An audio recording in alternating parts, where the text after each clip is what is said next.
Hi everyone, Dr. Omi from Pain Free and Fit and Posture Size. Today we have a very important lesson on abdominal bracing for spondylolisthesis. Hope you enjoy.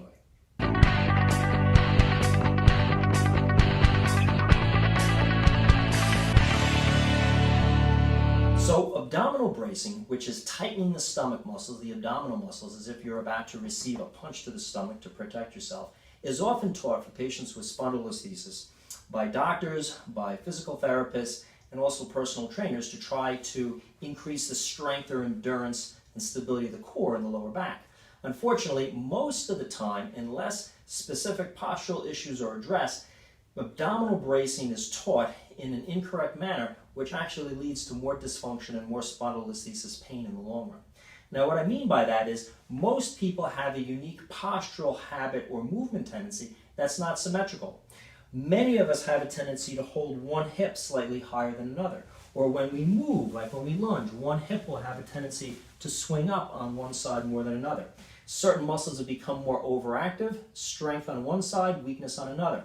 Due to the way we cross our legs, the way we sit and position ourselves, our sleeping patterns, we have a tendency many times to have a slight twist with our pelvis to one side or our rib cage to another.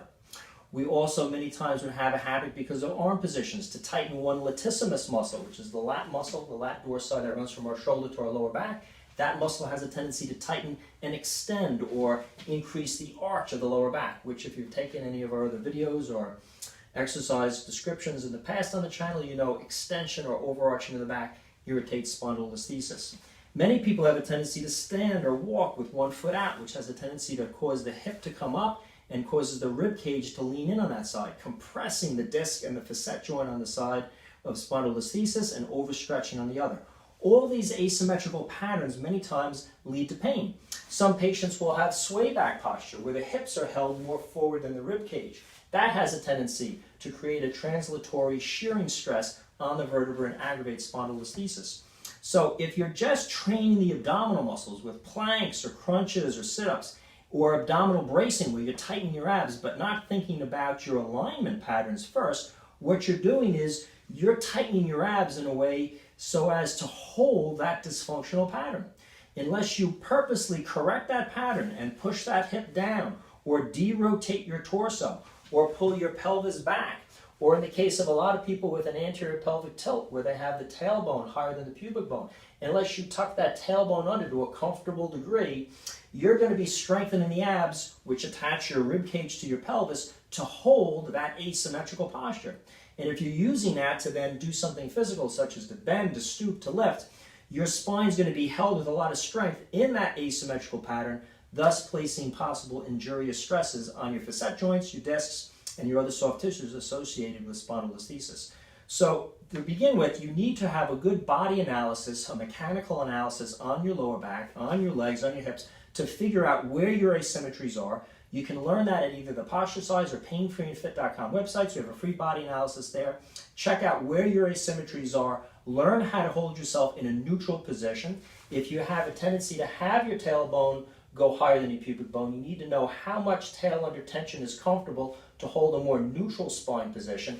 And then you're going to hold that alignment as you tense your abs in a bracing maneuver. Additionally, for people with spondylolisthesis, as one vertebra slides forward on another, the abdominal muscles work with certain back muscles. And unless we incorporate back muscles with abdominal tension, we're not really training our core in the correct way to stabilize a spondylo. Many people with spondylolisthesis need a tension that exerts a backwards force on the vertebra, because in spondylo, the vertebra has slipped forward or anteriorly. So the muscles that are uniquely designed to pull or to check that motion or that mechanical stress going forward are the lower fibers of the longissimus and the iliocostalis in the lower back. And those muscles are just about an inch off the midline of your vertebra. And the way you engage them is through a spinal extension tension without motion. Many times extension, which is bending backwards on the lower back or raising the tailbone, increasing the arch of the back, is going to irritate spondylolisthesis. But once we have our correct posture alignment set and we tuck our tailbone slightly under, called the posterior pelvic tilt, and we open up that back of the spine so it's not compressed in an arch, we then tense the tailbone back upwards, as if we're trying to raise it upwards. We're not actually moving it back up because that could hurt our spondylo, but we're going to tense our back muscles in an effort to try to move it back up without actually moving it. We're tensing it. And when you do that and you put your hands about an inch to the sides of your midline, you'll feel your back muscles right in that lower back area, the longissimus, and a little further out to the side, the iliocostalus, start to tense. If you use that tension with your abdominal bracing, once you align yourselves, making sure that you're tight in the abs, expecting a punch to the stomach, that's going to help to stabilize your spine. You're going to use that as part of your RPI, neutral spine position, for all abdominal work, whether you're doing planks, whether you're doing bird dogs, whether you're doing side cliffhangers, whether you're doing side planks, rotational planks, stir the pots, name your favorite ab exercise, name your favorite core exercise. This is the proper way to stabilize your spine and avoid aggravating your spondylo. Hey, if you like this exercise and this description on spondylolisthesis exercises, feel free to subscribe to our channel. We got a lot more out there on it. If you have any questions or comments, write in. I'll do my best to try to answer. If you'd like to help me share this valuable information with others, give me a thumbs up below.